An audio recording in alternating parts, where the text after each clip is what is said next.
नमस्कार दोस्तों, मेरे हाथों में वो पन्ना है जिस पन्ने पर सोनम वांगचुक का हस्तलिखित संदेश है। वो संदेश जो सोनम वांगचुक ने सफदरजंग अस्पताल से देश भर के लोगों के नाम जारी किया है। पहले सुनिए कि इस पन्ने में क्या लिखा गया है और उसके बाद बहुत कुछ बताता हूं जो कल रात में हुआ है और जो अंदेशा है सोनम वांगचुक की पत्नी को। सोनम ने लिखा, 20 जुलाई ऊपर तारीख है, कल के लिए यह संदेश है। उन्होंने लिखा, आजादी का दूसरा आंदोलन, भय मुक्त भारत, अन्याय मुक्त भारत। हस्तलिखित है, गौर कीजिएगा। Freedom for injustice like paper leaks, freedom for fear my illegal detention. Sonam Wangchuk कह रहे हैं और उनकी पत्नी भी गीतांजलि कह रही है कि उन्हें इलीगल डिटेंशन के तहत हॉस्पिटल में रखा गया है, सफदरजंग अस्पताल में। और इसमें क्या कहा है उन्होंने, India second freedom movement March two the parliament, please make it a big success. 20 जुलाई वो तारीख है, यानी कल, जब सोनम वांगचुक की अपील पर संसद चलो का नारा दिया गया था।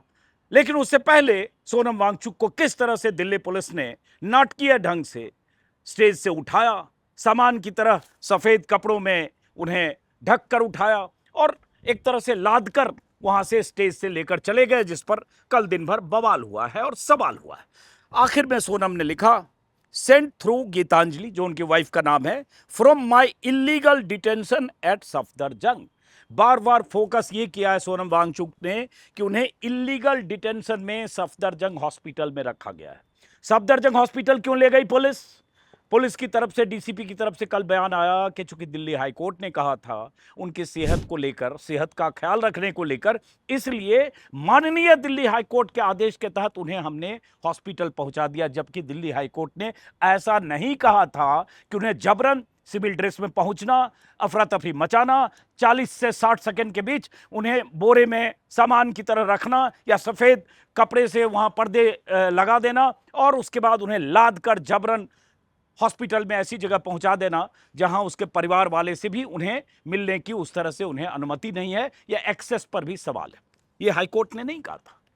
हाईकोर्ट ने उनकी सेहत के प्रति चिंता जताते हुए एक याचिका की सुनवाई करते हुए कहा था, हर नागरिक का आंदोलन और विरोध करना उसका हक है, लेकिन उसकी जिंदगी की चिंता भी करनी चाहिए। जब उन्हें उपचार की जरूरत हो, लगे कि मेडिकल सुविधाएं उन्हें दी जानी चाहिए, तो ये दी जानी चाहिए। लेकिन क्या इस तरह से उन्हें मेडिकल ट्रीटमेंट के लिए ले जाया गया जैसे कल हुआ? सीजेपी के लोगों ने कहा कि एक तरह से पुलिस ने किडनैप किया स्टेज से, जिस ढंग से जबरन उन्हें हटाया और जहां रखा गया है वो, और जिस तरीके से उठाया गया है वो, और जहां रखा गया वहां पुलिस वालों की तैनाती। तो इसलिए वो इलीगल डिटेंशन कह रहे हैं। वो कह रहे हैं कि हमें जबरन यहां रखा गया। अब हुआ क्या है, दो चीजें आई है। एक हेल्थ बुलेटिन सफदरजंग हॉस्पिटल की तरफ से आज 8:30 बजे हेल्थ बुलेटिन जारी की गई है। जो सोनम वांगचुक की वाइफ है गीतांजलि, उनकी तरफ से भी एक बयान आया है। पहले मैं आपको बता दूं कि गीतांजलि ने क्या कहा है, सोनम वांगचुक की वाइफ। और कल उन्होंने 2-3 बार बयान जारी किया कि फोन सोनम वांगचुक के पास लेकर जाने नहीं दिया जा रहा है। उनकी मेडिकल रिपोर्ट को लेकर भी उन्होंने कई सवाल खड़े किए। इस बीच जंतर मंतर पर यह हुआ है, हजारों की तादाद में लोगों की भीड़ जुटी है। कल आधी रात तक मैं जंतर मंतर पर था। लगातार जंतर मंतर पर देश भर से लोग पहुंच रहे थे। और कल सबसे अधिक भीड़ तब थी जब स्टेज पर सोनम वांगचुक नहीं थे। उन्हें जबरन वहां से ले जाकर हॉस्पिटल में एडमिट करा दिया गया था। यह खबर जानकर, सुनकर देश भर से युवा, बुजुर्ग, बच्चे, परिवार वाले सब जंतर मंतर पहुंचे और रात भर हजारों लोग वहां तैनात रहे कि कहीं पुलिस उसी तरह की हरकत नहीं करे कि रात में उनका टेंट या तंबू कनात उखाड़ने की कोशिश करे और पूरे अनशन स्थल पर या प्रदर्शन स्थल को साफ या वहां से पूरी तरह से उनको हटाने की कोशिश करे। उसका उल्टा असर हुआ सोनम वांगचुक को उठाने का कि वहां जबरदस्त भीड़ लगी है, अभी भी लगी है, रात भर लगी है। मैं भी 2-2:30 बजे तक था। अब आते हैं गीतांजलि ने जो ट्विटर पर अभी लिखा है 9:57 पर। उनका बयान हूबहू पढ़कर सुनाता हूं। गीतांजलि ने लिखा कि मुझे सफदरजंग अस्पताल पर अब भरोसा नहीं रहा। अस्पताल ने हमें बताया कि सोनम वांगचुक का पोटेशियम लेवल 2.9 तक गिर गया। यह सवाल कल से उठा रही है और इसे चिंताजनक और जानलेवा बताया, हॉस्पिटल की तरफ से बताया गया। लेकिन अस्पताल ने अपने सार्वजनिक हेल्थ बुलेटिन में असली संख्या बताने की बजाय सिर्फ पोटेशियम लेवल कम हो रहा है लिखा है। और क्या सार्वजनिक बुलेटिन है उस पर आगे आते हैं। 10 घंटे और बार बार अनुरोध करने के बाद रात 10:30 बजे हमें उनके खून का सैंपल लेकर स्वतंत्र जांच कराने की अनुमति दी गई। भाई उनकी परिवार की हैं, उनकी पत्नी है, उनसे क्या छिपा रही है सरकार या सिस्टम, उनसे क्या छिपाना चाह रहा है। स्वतंत्र लैब की रिपोर्ट में पोटेशियम लेवल 3.5 आया, जो सामान्य सीमा के भीतर है। अब यही कहानी है। कल से वो कह रही हैं कि अगर उनका परसों पोटेशियम लेवल 3.5 था तो ये हॉस्पिटल वाले कैसे कह रहे हैं कितना गिर गया, 2.9 हो गया। अब यही है कि इन्होंने बाहर इंडिपेंडेंट लैब से चेक कराया तो 3.5 पोटेशियम लेवल है। और यही कहकर पुलिस या सरकार के पक्ष के लोग कह रहे थे कि उनकी सेहत इतनी खराब थी कि जबरन उन्हें कुछ फीड कराना पड़ सकता है। ऐसी खबरें भी बाहर से आ रही थी। खैर, बार बार अनुरोध करने के बाद अस्पताल में ने न तो उन्हें डिस्चार्ज किया, न ही हमारी पसंद के किसी निजी अस्पताल में शिफ्ट करने की अनुमति दी। हमारे फ्लोर पर करीब 30 पुलिसकर्मी तैनात हैं और पूरे अस्पताल में 100 से ज्यादा पुलिसकर्मी मौजूद हैं। हमारी आवाजाही पर गंभीर पाबंदियां हैं। ये सोनम वांगचुक की पत्नी आज सुबह 9:57 पर लिख रही है। उन्होंने लिखा, यह इलाज नहीं है, यह गैर कानूनी हिरासत है। अगर सोनम के साथ कुछ भी होता है तो इसकी पूरी जिम्मेदारी अस्पताल प्रशासन और सरकार की होगी। इसलिए मैंने हाईकोर्ट का दरवाजा खटखटाया है और आज ही तत्काल सुनवाई की मांग की है। मेरी अपील है कि सोनम की तबीयत बिगड़ने से पहले उन्हें दूसरे अस्पताल में शिफ्ट करने की अनुमति दी जाए। किसी भी परिवार को सिर्फ इसलिए व्यवस्था से लड़ने के लिए मजबूर नहीं किया जाना चाहिए कि वो अपने प्रियजन का इलाज अपनी पसंद की जगह पर करा सके। अब ये क्या है, सोचिए जरा, ये क्या जबरदस्ती है। अगर आपको उनकी सेहत की इतनी ही चिंता थी तो जब 20 दिन तक अनशन पर थे और आखिरी 5-6 दिनों में उनकी तबीयत खराब हो रही थी तो सरकार का कोई नुमाइंदा नहीं गया, कोई मंत्री नहीं गया, कोई सांसद नहीं गया, कोई नेता नहीं गया, किसी ने बातचीत करके समझने की कोशिश नहीं की या उनसे बातचीत का दरवाजा नहीं खोला। और उसके बाद जब लगा कि अब 20 जुलाई की तारीख नजदीक आ रही है, 72 घंटे बच गए हैं और अगर 20 जुलाई के पहले उन्हें समेटा नहीं, उठाया नहीं, किसी ढंग से उस आंदोलन को, अनशन को डिसरप्ट नहीं किया तो पता नहीं क्या होगा। ये संसद मार्च करेंगे तब आपने वो हरकत की जो कल पूरे देश ने देखा। सफेद चादर से ढककर, सफेद चादर में जबरन उठाकर सोनम वांगचुक को ले जाया गया। लेकिन हुआ क्या, भीड़ इतनी जुट गई उस तस्वीर को देखकर, पुलिस की उस हरकत को देखकर कि अब जंतर मंतर पर पुलिस को 1000 बार सोचना पड़ेगा और सरकार को कि अब करें तो करें क्या। तो ये तो सोनम वांगचुक की पत्नी का कहना है और हाईकोर्ट में इन्होंने अपील किया और ऐसे भी आज हाईकोर्ट में अर्जी लगाएंगी, याचिका लगाएंगी। और ऐसे भी सवाल है कि अगर आप उनके स्वास्थ्य को लेकर चिंतित हैं तो इतनी छिपी हुई बात क्यों है मेडिकल रिपोर्ट देने में। पोटेशियम लेवल को आप कम बता रहे हैं और उसके बाद जिस तरह से उठाकर ले गए, पूरे दिन ये सब सवाल होता रहा। सफदरजंग अस्पताल की तरफ से जो आया है, ये आया है एक पन्ने का ये ये है हेल्थ बुलेटिन नंबर 4, 8:30 पर। इसका हिंदी तर्जुमा अगर पढ़ूं, सोनम वांगचुक को सफदरजंग अस्पताल में आवश्यक चिकित्सीय उपचार दिया जा रहा है। फिलहाल उनके जीवन रक्षक संकेत वाइटल पैरामीटर्स स्थिर हैं। हालांकि उनके रक्त से जुड़े कुछ मानक ब्लड पैरामीटर्स अभी भी सामान्य से थोड़ा परिवर्तित है। लंबे समय तक अनशन के कारण शरीर पर पड़े शारीरिक तनाव और उनके व्यापक प्रभावों को देखते हुए उन्हें विशेषज्ञों की मल्टी डिसिप्लिनरी टीम की कड़ी निगरानी में लगातार चिकित्सा देखभाल की आवश्यकता है। मतलब लगातार उनको चिकित्सा देखभाल की आवश्यकता है, इसलिए उन्हें वहां रखना है। 100 पुलिसकर्मी वहां तैनात है और उनके परिवार वाले या पत्नी की भी आवाजाही या मेल मुलाकात पर भी 100 तरह की वहां अड़चन और पाबंदियां और मुश्किलें। सफदरजंग अस्पताल तथा एम्स नई दिल्ली के डॉक्टरों की उपचार टीम का मानना है कि भले ही फिलहाल उनकी स्थिति स्थिर है, लेकिन भविष्य में उत्पन्न होने वाली किसी भी संभावित जटिलता का समय रहते पता लगाने और उसका उपचार करने के लिए निरंतर चिकित्सीय हस्तक्षेप और 24 घंटे क्लिनिकल निगरानी बेहद आवश्यक है। इसी के अनुरूप उन्हें हर आवश्यक चिकित्सा सुविधा उपलब्ध कराई जा रही है। उनकी चिकित्सीय स्थिति विशेष रूप से रक्त संबंधी मानकों की लगातार निगरानी की जा रही है। यह हॉस्पिटल का कहना है। हॉस्पिटल वाले कितने चिंतित हैं? क्यों चिंतित हैं? क्योंकि सरकार चिंतित है। सरकार ने अपनी चिंता में दिल्ली पुलिस को शामिल किया। दिल्ली पुलिस सीधे केंद्र सरकार के अधीन और उसके बाद दिल्ली पुलिस ने उठाया सफदरजंग पहुंचाया। अब वहां मॉनिटरिंग हो रही है कि अब यहां से ये किसी ढंग से इलाज के नाम पर, सेहत के नाम पर इन्हें यहीं पर रखो। तो एक तरह से इसलिए सोनम वांगचुक कह रहे हैं ये डिटेंशन है। कल भी गीतांजलि ने, सोनम वांगचुक की पत्नी ने, पोटेशियम लेवल पर कल भी एक सवाल उठाया था कि पोटेशियम लेवल पहले 4.3 था, हॉस्पिटल आते 2.9 कैसे हुआ। और कल तो उन्हें दूसरी लैब में जाकर सेकेंड ओपिनियन लेने की भी अनुमति नहीं दी जा रही थी।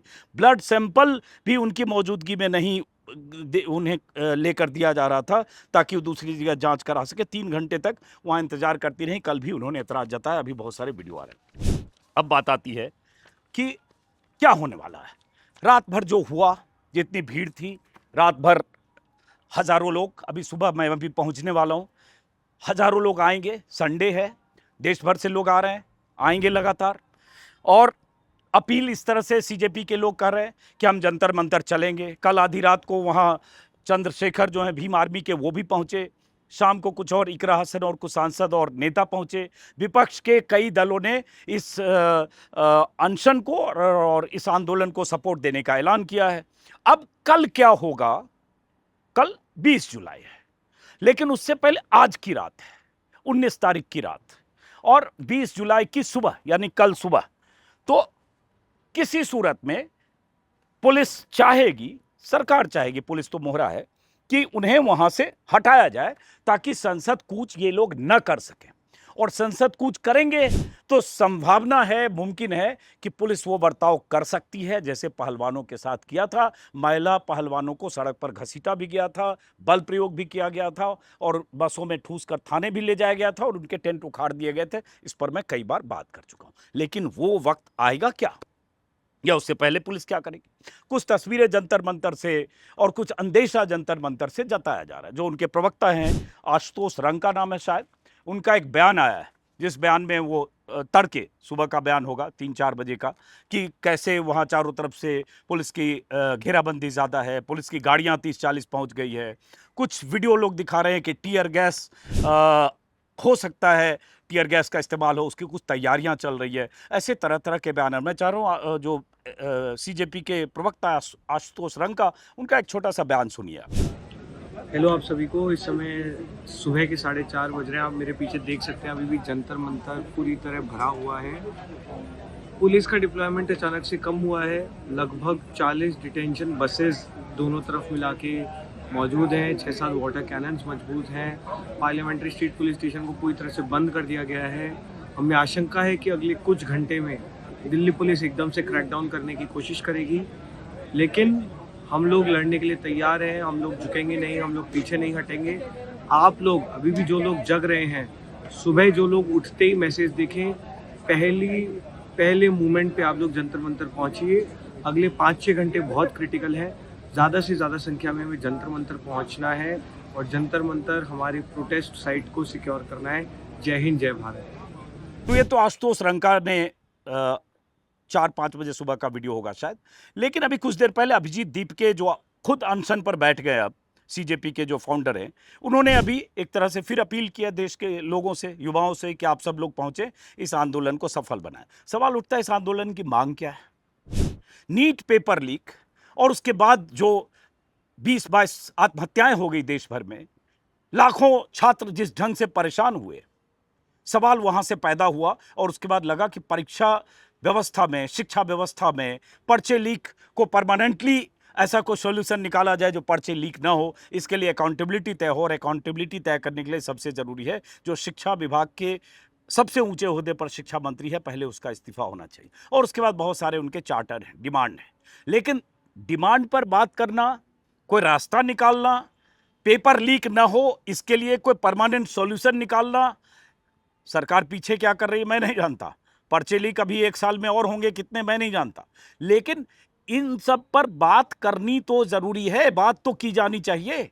लोकतंत्र में, डेमोक्रेसी में 2 वे कम्युनिकेशन होता है। अगर कोई प्रदर्शन हो रहा है, आंदोलन हो रहा है, और उनकी वाजिब मांग है, जरूरी मांग है, क्योंकि देश भर में पर्चे लीक होते हैं, हर राज्य में हर तरह की परीक्षाओं के पर्चे लीक होते हैं। छोटी छोटी परीक्षा जो होती है, छोटी छोटी प्रतियोगी परीक्षा, उसके भी पर्चे लीक होते हैं। और नीट में जो हुआ, बार बार इतने दिनों से दोहराया जा रहा है, 1.5-2 महीने से। तो सरकार जिम्मेदारी तो तय करेगी किसी की, लेकिन जिम्मेदारी तय करने को तैयार नहीं है। सोनम वांगचुक को वहां हॉस्पिटल में जबरन रखने को तैयार है।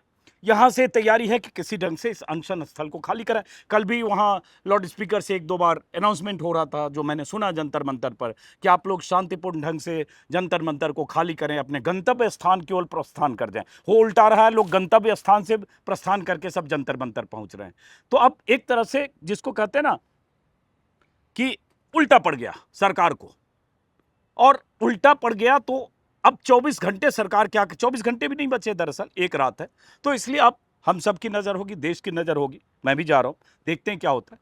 लेकिन हो ये रहा है कि वहाँ जिस तरह से युवाओं से मैं मिला, 18 साल 19 साल 20 साल के बच्चे, जेन जी जिसको कहते हैं, उनमें आक्रोश है, जबरदस्त आक्रोश इस बात को लेकर है कि एक तो सरकार ने बात नहीं सुनी, बात सुनने को तैयार नहीं है, बात करने को तैयार नहीं, सुनना तो छोड़िए। और सोनम वांगचुक को जिस तरह से 59 साल का एक आदमी भूखा है, शरीर में कोई ताकत नहीं रही, मांसपेशियां गल रही होंगी, गल रही हैं, और उसके बाद मसल्स कमजोर हो चुके, वजन 9.5 किलो गिर गया, और उसके बाद जोर जबरदस्ती उनको उठाकर लेके चले गए, और उसके बाद वो शख्स करा हमें इलीगल डिटेंशन में आपने रखा है, और उसके बाद आप तैयारी कर रहे होंगे कि किस तरह से जंतर मंतर खाली कराएं, बजाय इसके कि उनसे बात करो, मंत्रियों का एक प्रतिनिधि मंडल भेजते, 2-4 सांसद भेजते, बात करते।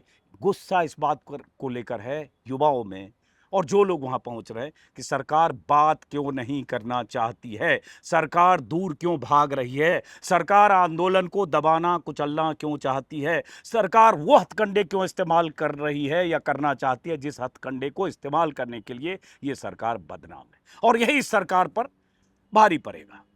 तो ये देखना है कि जंतर मंतर पर क्या होता है। फिलहाल बहुत बहुत शुक्रिया, लगातार आप हमारे वीडियो को देख रहे हैं। तमाम दर्शकों का बहुत बहुत शुक्रिया। गर्मी कितनी है आप सोच रहे हैं, मैं अपने घर पर हूं, और तब पसीना देखिए, इतना पसीना चल रहा है। और इस गर्मी में, हालांकि आज आसमान में थोड़ा बादल है, इस गर्मी में वहाँ हज़ारों लोग बैठे हैं और आ रहे हैं लगातार, और रात में भी भयंकर उमस थी, दिन भर भयंकर गर्मी है, अव्यवस्था कितनी आप समझ सकते हैं। उसके बाद भी अगर इतने लोग आ रहे हैं तो सरकार को ये समझना तो चाहिए कि लोगों में गुस्सा है, युवाओं में गुस्सा है, और जिस सरकार को लोगों ने चुना है, पब्लिक ने चुना है, for the people, by the people, of the people, तो वो जो पीपल वहाँ आ रहे हैं उनके प्रति सरकार की कोई जिम्मेदारी तो बनती है। इतनी जिम्मेदारी तो निभाइए मोदी जी, बातचीत का दरवाजा तो खोलिए, उन आंदोलनकारियों से बात कीजिए, एक डेलीगेशन भेजिए, कहिए कि हम बात करना चाहते हैं, या उन्हें बुलाइए कि हम बात करना चाहते हैं। नमस्कार।